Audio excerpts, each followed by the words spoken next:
Hey guys, myself Neetu Gupta from NLS Bangalore. I'm here to discuss legal terms and phrases. So now let us start. Renunciation. First is renunciation. It means जैसे हमने कहा था renounce है कि कुछ right give up करना अपनी inheritance की राइट आप दे रहे हो, जो आपको गिफ्ट मिला था विल के अंडर उसको रिनाउंस कर रहे हो, या कोई भी आप अपनी राइट को अबंडन कर रहे हो. Is it clear? तो that is renunciation. If we see in a criminal law, तो abandoning participation in a crime, आप क्राइम में पार्टिसिपेट कर रहे थे, अब आपने वो गिव अप कर दिया, अभी क्राइम हुआ नहीं है, ऑलरेडी आपने कहा कि मैं इस क्राइम में पार्टिसिपेट नहीं करूँगा. Is it clear? That is renunciation. Next is reorganization. Reorganization mean कुछ रीऑर्गेनाइज करना, कुछ रिकॉन्स्ट्रक्ट करना, रीस्ट्रक्चर करना. That is a reorganization. Is it clear? So next legal term, repair. Repair means कुछ उसको जो उसकी कंडीशन थी उसको रिपेयर करना, जो पहले कंडीशन थी उसी कंडीशन पे लेके आना. To restore to former condition और in some contracts to operational sounds. Contract should spell out the repairs to be made and what the final condition will be. Next is repeal. Repeal means कि जो law आपका exist कर रहा है अब आप उसको रिपील कर रहे हो, कि आप कह रहे हो कि इस लॉ की ज़रूरत नहीं है, एनुअल कर रहे हो उसको, किसी प्रोविज़न को रिपील कर रहे हो by amendment. Is it clear? Next is replevin. Replevin means अगर हम कॉमन लॉ में बात करते हैं, गुड्स को रिकवर करने के लिए हम लॉ सूट कर रहे हैं. Right to bring a lawsuit for recovery of goods improperly taken by another. ठीक है, जो किसी ने इम्प्रॉपरली, जो लीगली ही was not bound to take those goods, उसने ले लिए, अब हम उन गुड्स को रिकवर करने के लिए केस फाइल करें, that is replevin. Next is reply brief. Reply brief का मतलब क्या है कि ये रिटन लीगल आर्गूमेंट्स है डिफेंडेंट की, रिस्पॉन्डेंट की या डिफेंडेंट वॉट एवर. तो in answer to the plaintiffs, appellants, opening brief.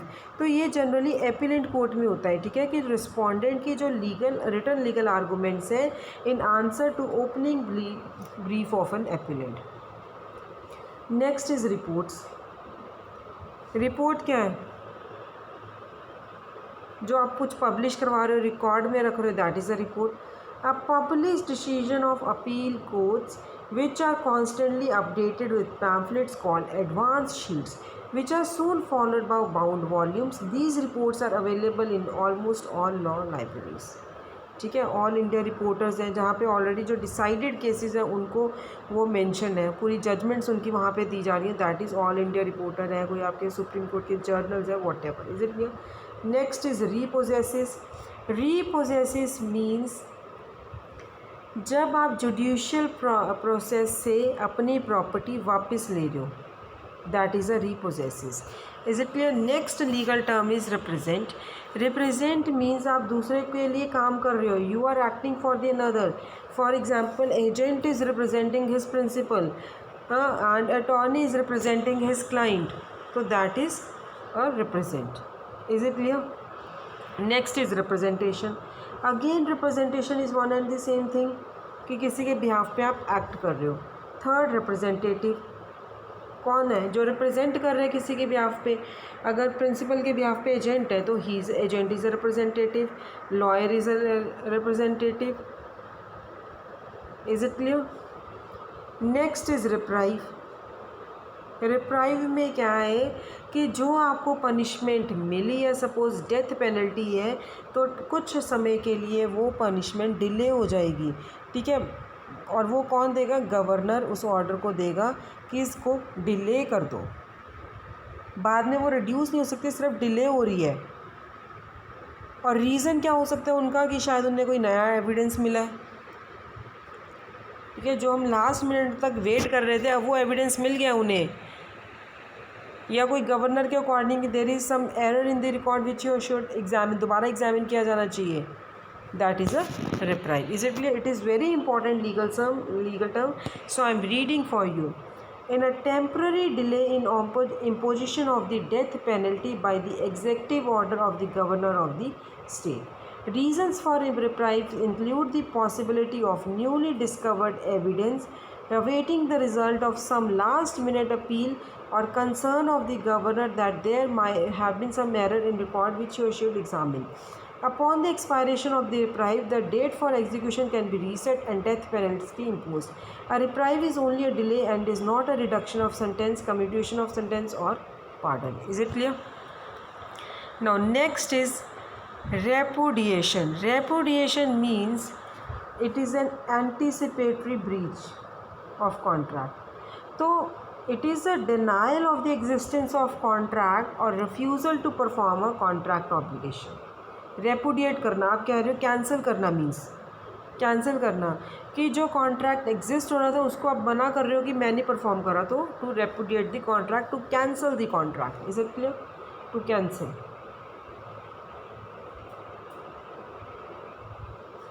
Next is reputation. Everybody knows reputation क्या है? Name and fame. कि आपकी रेपुटेशन क्या है सोसाइटी में जहाँ आप रह रहे हो. What is your reputation?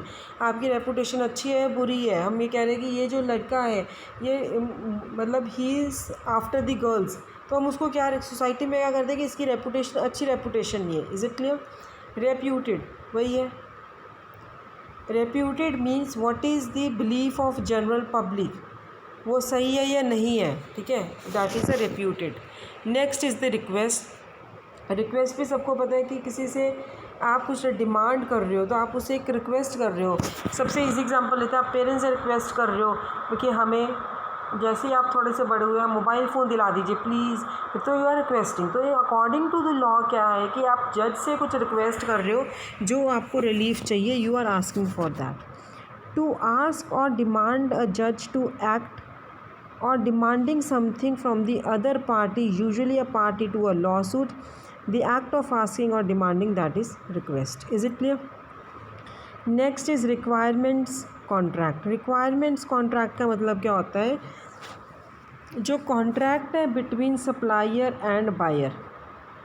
Contract between a supplier and buyer, जिसमें सप्लायर एग्री करता है कि वो जितने भी उसके प्रोडक्ट्स हैं जितने बायर को चाहिए, बायर एग्री करता है कि उन गुड्स को वही परचेज़ करेगा एक्सक्लूसिवली फ्रॉम दैट सप्लायर. इसलिए तो रिक्वायरमेंट कॉन्ट्रैक्ट है.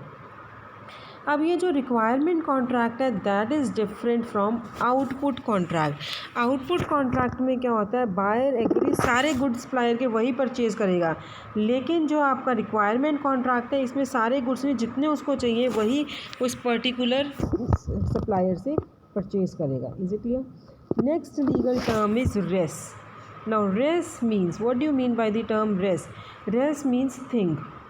ठीक है, तो it is use in conjunction with other Latin words think that.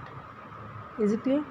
Race means thing. Res judicata जैसे अब यहाँ पे, तो रेस वी नो क्या है? Thing. Adjudicata means legal matter जो ऑलरेडी डिटरमाइन हो गया. तो things already determined by a court, things which has been judged more properly, जिसको हम कहते हैं रेस जुडिकेटा. और ये रेस जुडिकेटा कहाँ पे डिफाइन है? कोड ऑफ सिविल प्रोसीजर में ये आपका डिफाइन है. रेस जुडिकेटा जो ऑलरेडी डिसाइड हो चुके हैं. Is it clear? Next legal term is said. So what do you mean by the term said? किसी ने कुछ कहा है, ठीक है, तो उसमें क्या है, जो अगर हम रीड करूँ मैं आपके लिए कि हमें कोई एविडेंस, उसने ये कहा था, दैट इज सेड.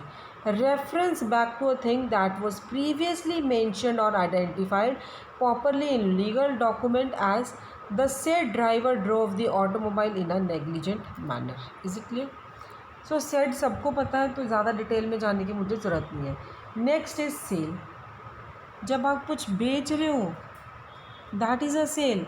आप अपना टाइटल किसी और को ट्रांसफ़र कर रहे हो. It may be regarding movable property, it may be regarding immovable property, कुछ भी है, उसके बदले में आपको पैसा मिल रहा है, किसी को गुड्स बेच रहे हो, that is a sale. Is it clear? So there are two parties, कौन है? Seller and the buyer. Next legal term is salvage. What do you mean by salvage? To salvage means goods को save करना, to save the goods. Payment करना किसी person को या group of persons को जो कि कार्गो सेव कर रहे हैं from shipwreck. Is it clear? Clear हो गया आपको साल्वेज क्या है? नेक्स्ट इज सैंक्शन, साइन करना।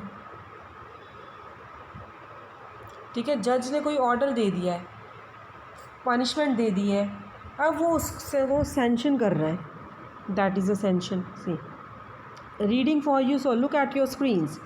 Financial penalty imposed by a judge on a party or attorney for violation of a court rule, for receiving special waiver of a rule, or as a fine for contempt of the court. Is it clear? That is a sanction. If a fine, sanction may be paid to the court or to the opposing party to compensate the other side for inconvenience or added legal work due to rule violation. Is it clear? Now next is satisfaction. Satisfaction का मतलब क्या है कि payment से receive करना, receive payment, satisfy होना, performance of what is due. Satisfaction judgment, जो अब जजमेंट, जज ने एक जजमेंट दे दिया है, जजमेंट क्रेडिटर ने वो साइन कर दिया है कि उसको, and he stating in that judgment कि जो फुल अमाउंट ड्यू है, judgment has been paid. Now he satisfied. मैंने किसी से मनी बोरो किए थे, for example I borrowed some money from, अब मैं उसको उसका पैसा वापस कर रही हूँ, तो then he will write, he will sign कि he satisfied, all my loan has been which was due has been paid off too. Is it clear? That is satisfaction of judgment. So I am reading for you. A document signed by the judgment creditor stating that full amount due on the judgment has been paid. Judgment creditor is entitled to demand the judgment creditor sign the satisfaction of the judgment, file it with the clerk, court clerk, acknowledge it before a notary public, and record the document with the recorder of deeds if there is abstract of judgment on record. सी अब यहाँ पे अगर आप देखोगे अपने screens पे, please एक there is a mistake, हो सकता है कि प्रिंटिंग में ये जो आप टाइपिंग मिस्टेक हो गई हो, तो यहाँ पे जो सेकेंड लाइन में जजमेंट क्रेडिटर है, जजमेंट डेटर आएगा। He will ask the, he will demand the judgment creditor to sign the satisfaction of the judgment. Is it clear? So please correct here, I am repeating, ये जो मैंने circle किया है यहाँ judgment debtor आएगा। Next is satisfaction of mortgage. Now when there is a mortgage, आपने कहीं किसी से मनी बोरो किए थे and give haves put your property on security, तो वहाँ पे जो लेंडर ने एक डॉक्यूमेंट साइन किया है, एक्नॉलेज कि मॉर्टगेज फुली पेड है, तो अब इसमें जो it must be recorded with the recorders of the deed कि उसका जितना भी अमाउंट था वो क्लियर हो गया, डेट उसने पे कर दिए, that is satisfaction of mortgage. Now next is save harmless. Save harmless means जो इसको हम होल्ड हार्मलेस करते हैं, किसी को प्रोटेक्ट कर रहे हैं, इंडेमनीफाई कर रहे हैं फ्रॉम दी हार्म और कॉज। ठीक है, या कि हमने क्या है, हम इसकी गारंटी ले रहे हैं, आप इसको पैसा दे दो, उधार दे दो, इसकी गारंटी हम ले रहे हैं कि अगर ये नहीं पे करेगा तो हम पे करेंगे। सेलर है बिजनेस का, वो एग्री कर रहा है कि he will save harmless the buyer from an unknown debts of the business. Is it clear? So this is what save harmless. Now next is saving the loan. Saving the loan means जो bank है या कोई lending institution है and which is started by the government, उसको हम saving and loan बोलते हैं। So saving and loan सिर्फ क्या करते हैं, make loan secured by real property from deposits upon which they pay interest slightly higher than that paid by the most banks. Is it clear? Next is signter. Scienter का means having knowledge, scienter means having knowledge. So criminal law में it refers to a knowledge by a defendant that his or her acts were illegal and his or her statements were lies and thus fraudulent. Is it clear? That is scienter. Next is scintilla, which Latin term for spark. ठीक है, तो scintilla it is commonly used in reference to evidence in the context that there must be a style of evidence, at least a faint spark, which upon which to base a judgment. इस पर judgment based है, that is scintilla. Is it clear? Next is scope of employment. Scope के उसके business का काम क्या है, purpose क्या है? Is it clear? That is scope of employment. Now in the next session we'll be coming up with more legal terms and phrases. Thank you guys.